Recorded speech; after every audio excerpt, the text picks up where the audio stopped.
야고보서. 이 편지는 예수의 동생 야고보가 로마 제국 안에 흩어져 사는 유대인들, 곧 그리스도교로 개종한 유대인들에게 보낸 것으로 전해지고 있다. 개종을 했다는 이유로 이들은 다른 유대인들에게 재산을 빼앗기고 수모를 겪는 등 온갖 박해를 받고 있었다. 야고보는 그러한 고난 속에서도 믿음을 굳게 지켜 나갈 것을 당부한다. 그리고 유혹과 시련에 당하거나 또 교회 안에서 사람을 차별하고 남을 헐뜯고 속이는 따위에 여러 가지 어려운 문제가 생길 때 신앙인으로서 어떻게 대처해 나갈 것인가를 교훈적인 문체로 서술하고 있다. 특히 야고보는 실천이 없는 믿음은 죽은 믿음이라고 강력하게 주장한다. 1장 인사. 하나님과 주 예수 그리스도의 종 야고보가 나라 밖에 흩어져 사는 이스라엘 12지파에게 문안을 드립니다. 믿음과 지혜. 사랑하는 형제들이여, 여러분이 많은 어려움과 시련을 겪고 있습니까? 그렇다면 기뻐하십시오. 험난한 길은 여러분에게 인내를 기를 수 있는 기회이기 때문입니다. 인내력을 기르십시오. 여러 문제가 닥쳐올 때 거기서 빠져나오려고 몸부림을 치지 마십시오. 인내력이 충분히 길러지면 여러분은 완전히 성장해서 어떤 일에도 굴하지 않는 강한 성격의 소유자가 될 것입니다. 만일 하나님께서 여러분에게 무엇을 바라시는가 알고 싶거든 하나님께 여쭈어 보십시오. 그러면 하나님께서 기꺼이 여러분에게 가르쳐 주실 것입니다. 하나님께서는 지혜를 구하는 사람에게는 누구에게나 후하게 나누어 주시기 때문입니다. 그 일로 결코 여러분을 꾸짖지는 않으실 것입니다. 그러나 하나님께 구할 때는 반드시 응답해 주신다는 확신을 가지고 구하십시오. 의심하는 마음은 바람에 밀려 파도치는 물결과 같아서 침착성이 없습니다. 그런 상태에서 정한 결단은 처음에는 이랬다가 나중에는 저랬다가 하여 매우 불안정한 것입니다. 만일 여러분이 믿음으로 구하지 않는다면 주께 어떤 것을 기대해도 소용이 없습니다. 가난과 부귀. 이 세상에서 업신여김을 받는 형제가 있거든 기뻐하십시오. 주께서 높여주실 것입니다. 부요한 사람도 기뻐하십시오. 재산이란 주님이 보시기에는 아무것도 아니기 때문입니다. 내리쬐는 한여름의 태양 아래 아름답게 피어있던 꽃도 곧 그 아름다움을 잃고 시들어 말라버리듯이 부자의 생애도 이와 같습니다. 제 아무리 사업에 바쁘게 뛰어다닌다 해도 그것을 다 마치지 못하고 뒤에 남겨둔 채 죽고 마는 것입니다. 시련과 유혹. 유혹을 당할 때 거기에 빠지지 않고 이겨낸 사람은 행복합니다. 그는 하나님을 사랑하는 사람에게 약속하신 생명의 면류관을 상으로 받을 것이기 때문입니다. 누구든 악한 일을 할 마음이 생길 때 하나님께서 자신을 유혹하시는 것이라 생각하지 마십시오. 하나님께서는 결코 악을 행하기를 원하시지도 악을 행하도록 유혹하시는 일도 없습니다. 인간은 자기의 악한 생각이나 욕심에 끌려서 유혹을 당하는 것입니다. 그 악한 생각이 악한 행동을 하게 만들어 결국 하나님께 죽음의 형벌을 받게 됩니다. 그러니 사랑하는 형제들이여, 잘못된 길로 빠져들지 마십시오. 온갖 좋은 것과 완전한 것은 빛을 창조하신 하나님께로부터 옵니다. 하나님께서는 변함이나 그림자 같은 것이 전혀 없이 영원히 밝은 빛으로 비춰주십니다. 하나님께서 진리의 말씀으로 우리에게 새로운 생명을 주신 것은 온전히 하나님의 자유로운 뜻에 의한 것입니다. 이렇게 해서 우리는 하나님의 새로운 가족 가운데 최초의 자녀가 된 것입니다. 말씀을 실천하는 사람. 사랑하는 형제들이여, 말은 적게 하고 듣기를 즐겨하며 화는 잘 내지 않는 것이 가장 좋은 일이라는 것을 잊지 마십시오. 분노는 우리를 좋은 사람으로 만들지 못할 뿐 아니라 하나님께서 바라시는 사람이 되는데도 방해가 됩니다. 그러므로 더러운 것이나 악한 것은 모두 다 제거하여 버리고 우리가 받아들인 놀라운 하나님의 말씀에 기쁜 마음으로 순종하십시오. 그 말씀은 우리의 마음을 사로잡아 우리를 구원할 능력이 있습니다. 또 듣기만 하고 그 말씀에 복종하지 않는 사람은 스스로를 기만하는 것입니다. 만일 누가 듣기만 하고 실천하지 않는다면 그는 거울에 비친 자기 얼굴을 바라보는 사람과 같습니다. 그 사람은 거울 앞에서 떠나면 곧 자기 모습을 볼 수가 없고 또 자기가 어떻게 생겼는지 잊어버립니다.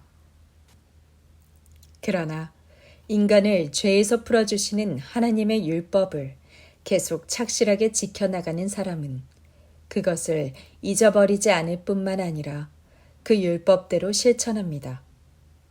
이런 사람에게는 큰 복을 내리십니다. 만일 누구든지 그리스도인이라고 내세우면서 함부로 말을 짓거리는 사람은 자신을 속이는 것이며 그런 신앙생활은 아무런 가치도 없습니다.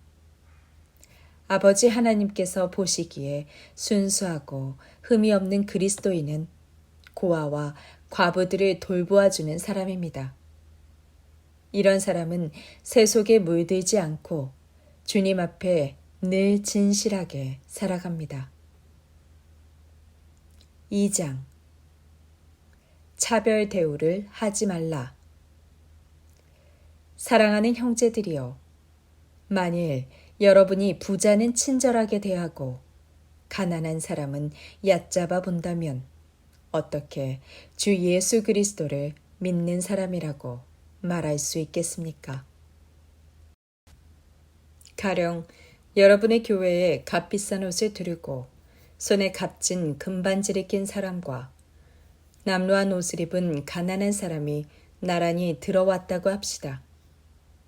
그때 여러분이 부자에게는 야단스럽게 떠받들어 교회의 특별석에 앉히고 가난한 사람에게는 당신은 거기서 있든지 마룻바닥에 있든지 하시오 하고 말한다면 결국 여러분은 나쁜 동기에 이끌려 재물로 사람을 판단하는 것이 아니고 무엇이겠습니까?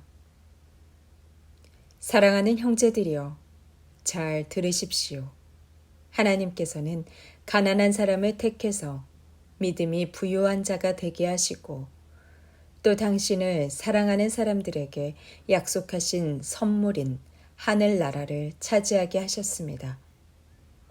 그런데 여러분은 그 두 사람 가운데 가난한 사람을 멸시하였습니다. 여러분을 구박하고 재판정에 끌고 가는 자는 모두 부자들이라는 것을 잊었습니까? 또 여러분이 받드는 예수 그리스도의 존귀한 이름을 비웃는 자들도 바로 그들이 아닙니까? 내 자신을 사랑하고 돌보듯이 내 이웃을 사랑하고 도와주라고 하신 주님의 명을 여러분이 지키고 있다면 참으로 훌륭한 일이겠지요. 그러나 부자들에게만 친절히 하고 아첨한다면 그것은 주님의 율법을 어기는 것이며 죄를 짓는 것입니다. 하나님의 율법을 다 지킨다 하더라도 어느 한 조목을 어기면 율법 전체를 어긴 것과 마찬가지입니다. 하나님께서는 남편 있는 여인과 간음하지 말라고 하신 동시에 살인도 하지 말라고 말씀하셨기 때문입니다. 그러므로 비록 여러분이 간음을 해서 결혼의 율법을 어긴 적은 없지만 사람을 죽였다면 여러분은 하나님의 율법 전체를 어긴 것이 되며 하나님 앞에 죄인으로 서게 되는 것입니다.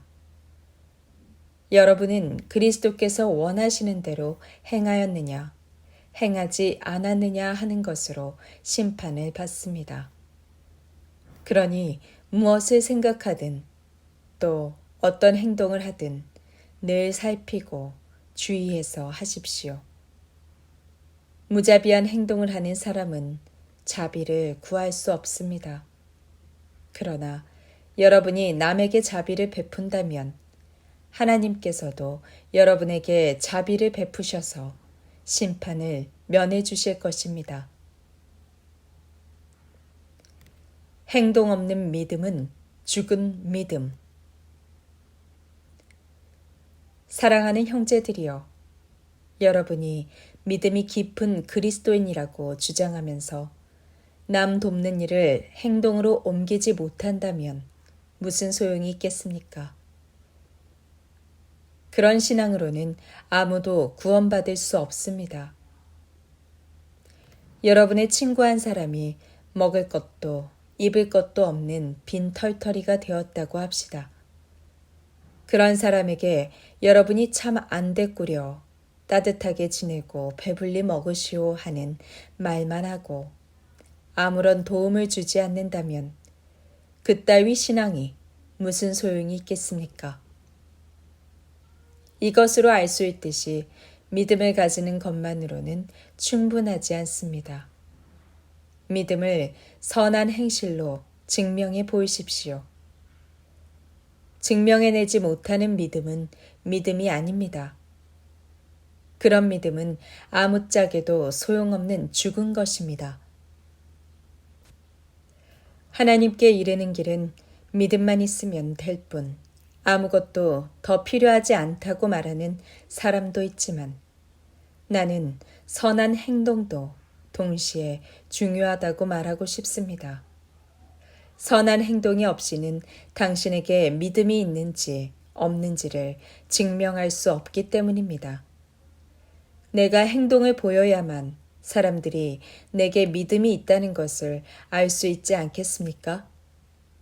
그저 믿기만 하면 된다고 주장하는 사람이 아직도 있습니까? 그런 당신도 하나님이 오직 한 분이라는 것을 믿겠지요? 맞습니다. 악마도 그걸 알고 있기에 공포에 떨고 있음을 기억하십시오. 어리석은 자여, 하나님께서 바라시는 대로 실행하지 않으면 믿는다는 것이 아무 소용없다는 것을 언제쯤에나 깨달을 작정입니까? 실천하지 않는 신앙은 참다운 신앙이 아닙니다.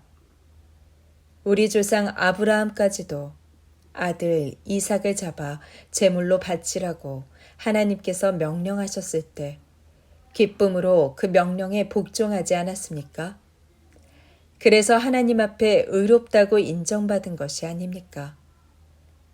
아브라함은 조그마한 의심도 없이 하나님을 신뢰했기 때문에 하나님의 어떠한 명령에도 기쁨으로 복종하였습니다. 아브라함의 신앙은 그가 실제로 취한 행동과 선행으로 완전해진 것입니다. 이로써 아브라함이 하나님을 믿었으므로 주께서는 그가 하나님 보시기에 의로운 자라고 인정하셨다고 되어 있는 성경의 말씀이 이루어졌으며 또 아브라함은 하나님의 친구라고까지 불렸던 것입니다. 그러므로 여러분은 신앙만이 아니라 신앙과 함께 반드시 행동이 따라야 한다는 것을 마음에 잘 새겨 두어야 합니다. 창녀 라합의 선한 행동이 좋은 예입니다. 그 여인은 이스라엘 정탐꾼을 숨겨두었다가 다른 길로 안전하게 보내주어 구원을 얻었습니다. 영혼이 들어있지 않은 몸이 죽은 몸인 것과 마찬가지로 실천이 뒤따르지 않는 믿음은 죽은 믿음입니다. 3장 말에 실수가 없도록 하라. 사랑하는 형제들이여, 남의 결점을 들춰내는 일에 열을 올리지 마십시오.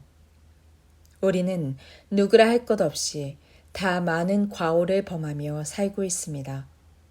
그러나 다른 사람들보다 더 나은 판단력을 가져야 할 우리 교사들이 악을 행한다면 더 큰 형벌을 받아야 마땅할 것입니다. 누구든지 자기 혀를 제어할 수 있는 사람은 모든 일에서 자기 자신을 완전히 제어할 수 있는 사람입니다. 아무리 큰 말이라도 그 입에 물린 아주 작은 재갈 하나로 우리가 마음대로 부릴 수 있습니다. 또 아무리 큰 배라도 작은 키 하나면 어떤 바람 속에서도 선장이 원하는 방향으로 몰고 갈 수 있습니다. 이와 마찬가지로 혀도 매우 작은 것이지만 잘못 놀리면 엄청난 화를 불러올 수 있습니다.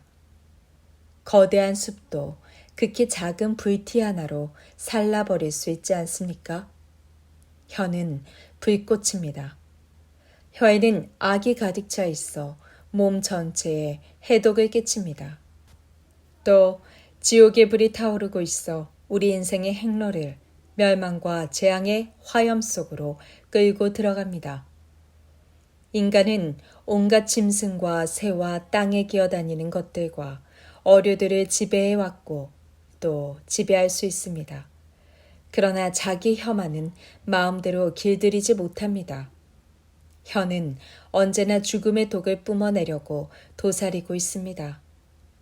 우리는 이 혀로 어떤 때는 하늘에 계시는 아버지를 찬양하고 또 어떤 때는 하나님의 형상대로 만든 인간을 저주합니다. 그래서 축복과 저주가 같은 입에서 나오는 것입니다. 사랑하는 형제들이여, 이것은 참으로 옳지 않습니다. 한 샘에서 단물이 나왔다가 쓴물이 나왔다가 할 수 있습니까? 무화과 나무에서 올리브 열매를 따거나 포도나무에서 무화과 열매를 딸 수 있습니까? 그런 일은 있을 수 없습니다. 여러분이 짠 못에서 단물을 퍼낼 수는 없는 것입니다. 하늘에서 오는 지혜.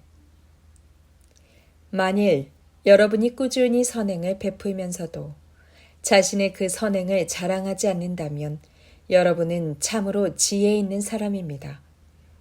그러나 마음속에는 강렬한 질투심과 이기심을 품고 있으면서도 겉으로만 지혜로운 채 하거나 착한 사람인 양 행세를 한다면 그것은 가장 악한 거짓말이 되는 것입니다. 질투와 이기심은 하나님께 받은 지혜가 아닙니다. 그런 것은 땅에 속한 것이요 악마의 부추김입니다. 질투나 이기적인 욕심이 들끓는 곳은 무질서하고 온갖 악한 것들이 범람합니다. 그러나 하늘에서 오는 지혜는 순결하고 온유함으로 가득 차 있습니다. 그리고 평화를 사랑하고 예의가 바릅니다. 남의 의견을 존중하고 남에게 기꺼이 양보합니다. 자비심이 강하고 선한 일을 즐겨합니다. 진심이 들어있고 솔직하며 성실합니다. 평화를 만드는 사람들은 평화의 씨앗을 심어서 선행의 열매를 거두는 것입니다. 4장 세상의 친구. 여러분은 무엇 때문에 그렇게 싸움을 벌이고 분쟁을 일으킵니까? 그것은 여러분 속에 숨어 있는 악한 욕망 때문이 아닙니까? 여러분은 사람을 죽여서라도 자신이 갖고 싶은 것은 빼앗아 가지려고 합니다. 다른 사람에 대한 시기심에 못 이겨 싸움을 벌입니다. 여러분이 갖고 싶은 것을 얻지 못하는 까닭이 무엇이겠습니까? 그것은 바로 하나님께 구하지 않기 때문입니다. 그리고 여러분이 구해도 얻지 못하는 것은 그 목적이 나쁘기 때문입니다. 다시 말해서 여러분은 자신의 쾌락을 구하는 데만 급급해 있는 것입니다. 이 세상의 쾌락이라는 하나님의 원수와 가까워지는 것은 여러분 자신이 하나님의 원수가 된다는 것을 모르십니까? 한 번 더 말합니다만, 만일 여러분의 목적이 구원받지 못할 세상의 악한 쾌락을 즐기는 데 있다면 여러분은 하나님의 친구가 될 수 없습니다. 하나님께서 우리 속에 살아 한 영을 질투할 정도로 사랑하고 지켜준다고 하신 성경의 말씀을 제대로 알고나 있습니까? 하나님께서는 우리에게 모든 악한 욕망에 대항할 힘을 주십니다. 그러나 성경에 말씀한 대로 하나님께서는 겸손한 사람에게는 힘을 주시지만 교만한 자는 물리치십니다. 그러므로 여러분은 하나님 앞에 겸손해지고 악마에게 대항하십시오. 그러면 악마가 여러분을 떠나 달아날 것입니다. 하나님께로 가까이 가십시오. 그러면 하나님께서도 여러분에게 가까이 오실 것입니다. 죄인들이여, 손을 씻으십시오. 여러분의 마음을 하나님이 주시는 순결로 채우고 하나님께 진실하십시오. 여러분이 악한 일을 저질렀거든 눈물을 흘리고 괴로워하십시오. 슬퍼하며 마음으로 참회하십시오. 웃음보다는 슬픔을 배우고 기쁨보다는 괴로움을 배우십시오.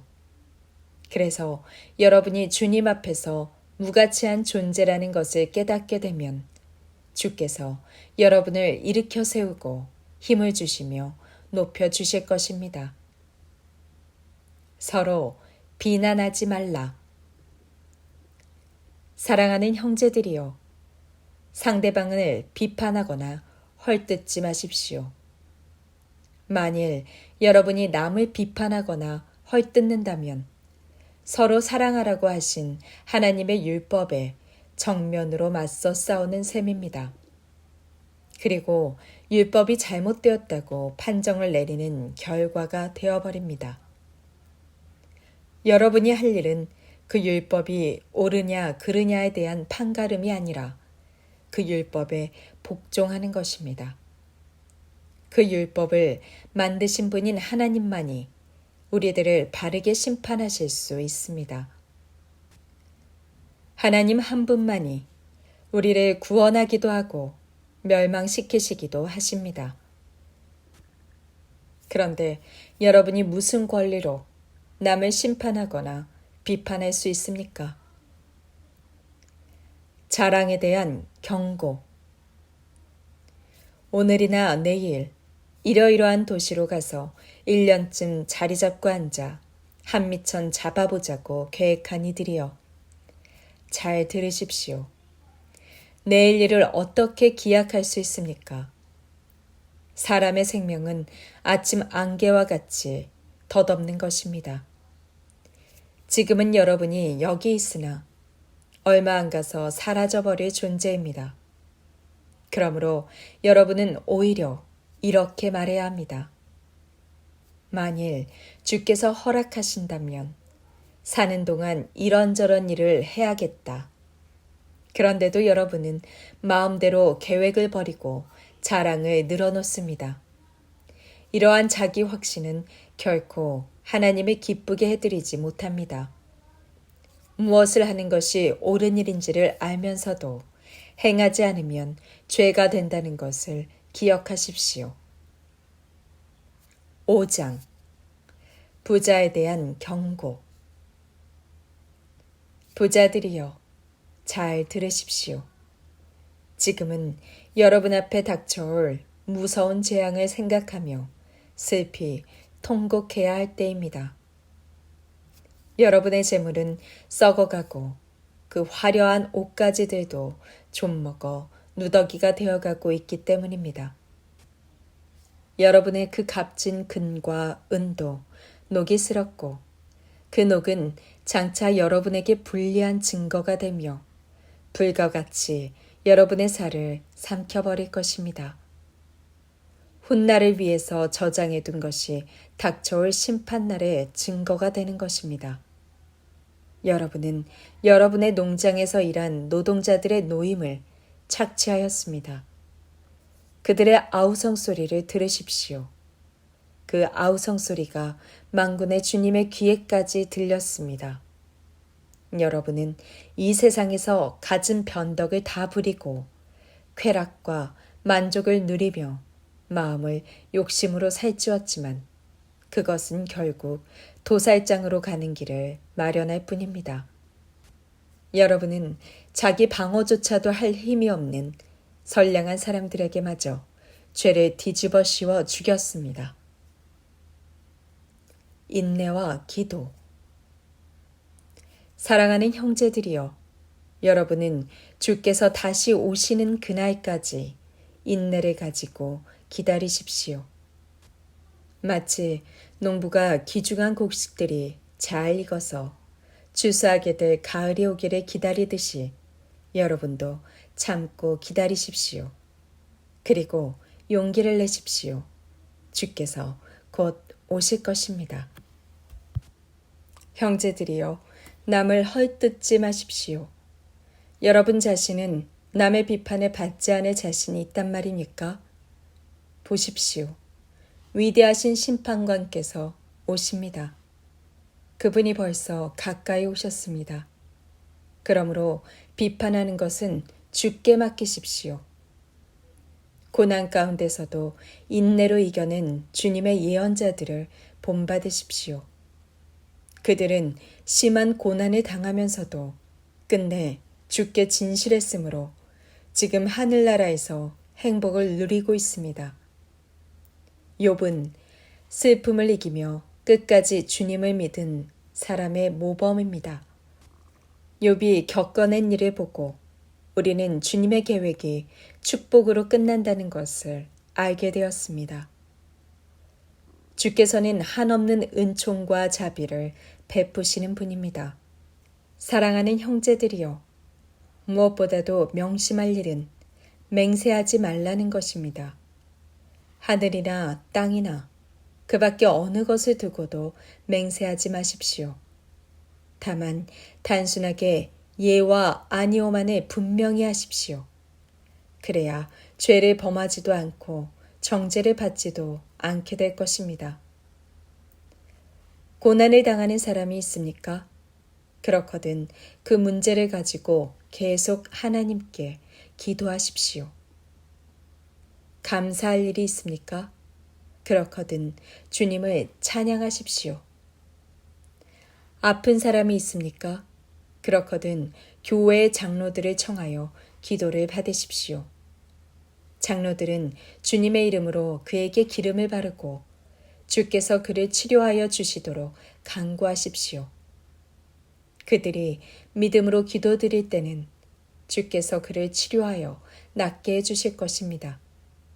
그리고 만일 그의 병이 어떤 죄 때문에 생긴 것이라면 주께서 그의 죄를 용서해 주실 것입니다. 그러므로 여러분은 죄를 고백하고 서로를 위해서 기도하십시오. 의로운 사람의 간절한 기도는 큰 능력과 놀라운 효과를 가져옵니다. 엘리야는 우리와 조금도 다름이 없는 사람이었지만 비가 오지 않게 되기를 간절히 기도하자 3년 반 동안이나 비가 오지 않았습니다. 다시 비가 오게 해주시기를 기도하자 비가 쏟아져서 초목이 다시 푸르게 되고 들의 곡식들이 자라서 열매를 맺었습니다. 사랑하는 형제들이여, 만일 어떤 사람이 하나님을 떠나 더 이상 진리를 믿지 않게 되었을 때 누가 그의 마음을 돌이켜서 다시 진리를 깨닫게 해주었다고 합시다. 그러면 그를 하나님께로 다시 돌아오게 한 이 사람은 방황하던 영혼을 죽음에서 구원하고 또 그 사람이 저지른 많은 죄를 용서받게 하는 일을 해낸 것입니다.